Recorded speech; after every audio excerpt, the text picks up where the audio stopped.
Agost del 2020.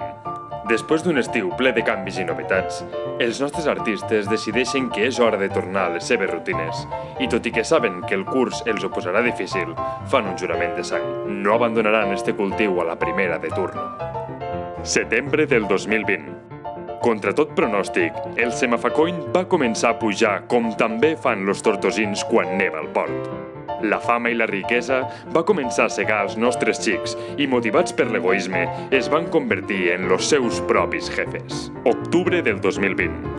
S'escurcen los dies i el fred entra a les Terres de l'Ebre.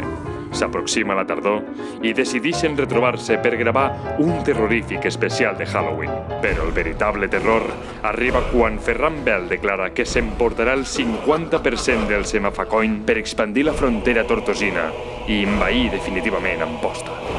Desembre del 2020. Assustats, decideixen recuperar part del patrimoni venent l'arena del Delta a unes sospitoses empreses de construcció.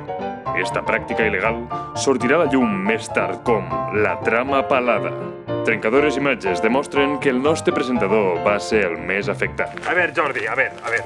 Primer lo del semafacoin i ara que he de tornar la terra del trabucador al trabucador. Home, pues a mi em pareix la imbecilada més gran que he sentit mai. ¿Y para qué la volen estos caberos? La terra esta.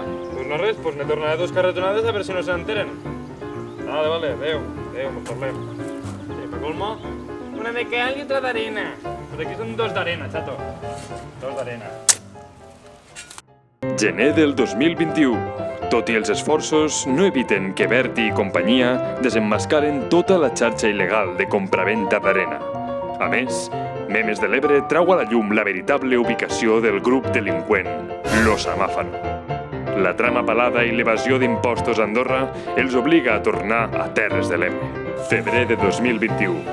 Després de grans reflexions i sense un duro a la cartera, planifiquen l'últim cop, fent honor a aquell jurament que van fer a finals d'estiu. Es tracta d'una jugada mestra que no solament trencarà esquemes, sinó que revolucionarà la indústria audiovisual a nivell mundial. Una simple però potent idea que busca un únic objectiu, el retorn del semàforo. Senyores i senyors, Lo Semáforo té l'orgull de presentar Venades del Sud.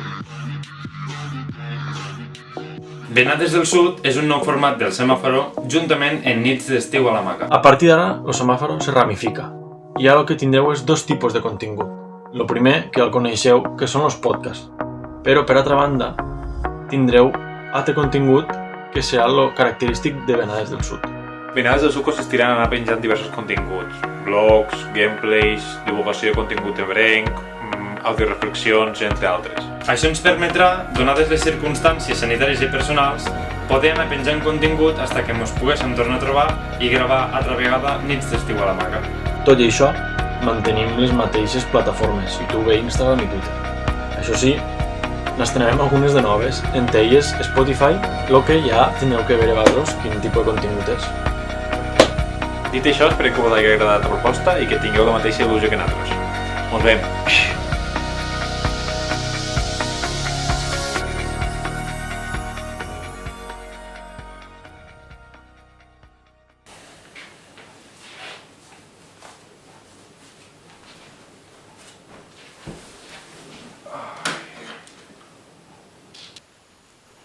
Ebrencs, ebrenques,